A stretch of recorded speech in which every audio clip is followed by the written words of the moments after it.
Welcome back to Rome. My guest tonight is the current WBA and WBC junior welterweight champion. He will defend his titles on September 14th against Matthysse at the MGM Grand in Las Vegas, only on Showtime pay-per-view. I'm joined right now by Danny Swift Garcia. Danny, good to have you on the show. How are you?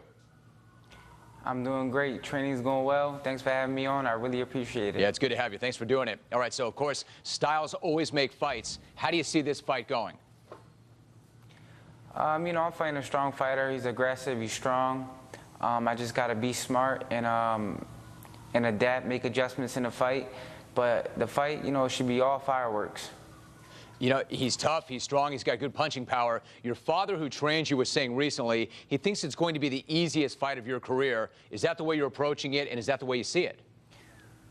You know, we're training really hard, and the hard work we're putting in, I'm pretty sure that, you know, if I put the hard work in the gym, the fight will be easy. So, you know, we're banking off that. But I'm prepared for a tough fight. If it is a tough fight, I know he's going to come with his all. He's a hungry fighter. He wants to be champion, but I'm prepared and I'm ready to go for whatever. All right, so he was pretty impressive the night he knocked out Lamont Peterson. In fact, you were there and you saw that fight live. What were your impressions and what did you think of his performance that night?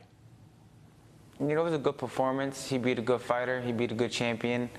But September 14th, he's fighting, you know, a different animal, an undefeated champion who's hungry, and I love what I do. All right, so Danny, that night he put Peterson to sleep. Let me ask you this. If he swings on you like that, and that's the approach he takes with you, how do you think that plays out? Man, see, it's a different fight because Peterson's not a big puncher like me. And if he gets reckless like that, he might get hit in the exchange and he can go down. So he has to be careful, just like I have to be careful. But, you know, the smarter man will win that night, and I believe that will be me. You know, Danny, after that fight, people were quick to try to interpret your reaction. Since you were there, the camera came to you, and people wanted to see how you were going to react. And then this fight took a little bit of time to get set up and put together. And then all of a sudden, lots of folks were taking to social media saying, you're a coward, you don't want this fight. I know you saw that. What was your reaction to it?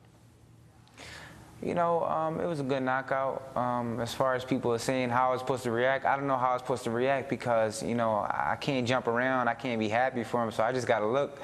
But as far as the fight, it's a big fight. At that time, the Mayweather and Canelo fight was getting done, so that was taking a lot of time. And at that point, the fight wasn't even offered to me yet. But as soon as the fight was offered to me, I agreed to the fight, and now we're here. All right, so is this the fight that you wanted? Yeah, of course. I want to show the world that I'm the best 140-pound fighter. They say he's the best, the #1 challenger, so I had to fight the best, and I'm eager to show the world why I'm the champion. You know, you mentioned Mayweather and Alvarez. I mean, you've got 2 of the belts yourself, so normally you're the guy that's going to headline that card. Do you have any issue with fighting on the undercard of Mayweather? No, it's an honor to me. It's an honor to me, you know, fighting Floyd Mayweather's the face of boxing. Canelo's a big Mexican star, so it's going to be a big audience. A lot of new people are going to know who I am that night, and I'm very excited for it. Yeah, by the way, that's a good way to look at it. It's going to be a big, big night. It's going to be a huge card. In fact, has there been any talk at all about the winner of your fight getting the winner of that fight? You know, I haven't heard nothing yet, but you know, we gotta take it one step at a time. I got a big task in front of me. Mayweather and Canelo, they have a big task. It's going to be 2 tough fights that night, and you know, we just got to get over the hump, and then we take it from there. Hey, Dane, talk to me for a minute about Matthisse's punching power. He does have power. How do you go about taking that power away from him?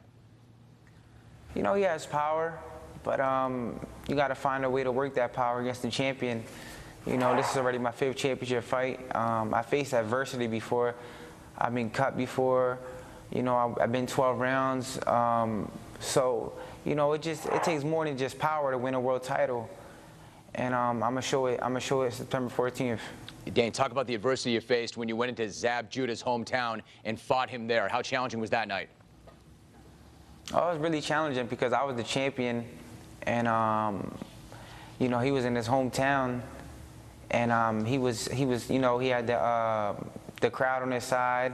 He said he lived right down the block, so he was comfortable. But, you know, I was comfortable, too, and a champion, we make adjustments, and I adjusted, and I got the job done. Yeah, champions always got to be comfortable where others are uncomfortable. I got to ask now, I've heard a lot about the gym. I've heard a lot about the gym that you built, the gym that's got a barbershop, a recording studio, auto detailer as well. Are you in that gym right now? Yes, I'm in the gym right now as we speak. I'm in the gym right now. Yep, got a barber shop, I got a mechanic shop, and I got a studio. And you know, I'm just trying to be smart and make other businesses. Yeah, man, that's how you go to work, with a barbershop on one side, a recording studio on the other. That's how you do it. And it's going to be a big night. Danny, good to have you on the show. Thanks so much. Thank you. I appreciate it, Jim. Yeah, me too. Good talking to you. Got to get me a barbershop on Okay, the set, man. thanks. That'd be great. When we come back, I will bring you the 6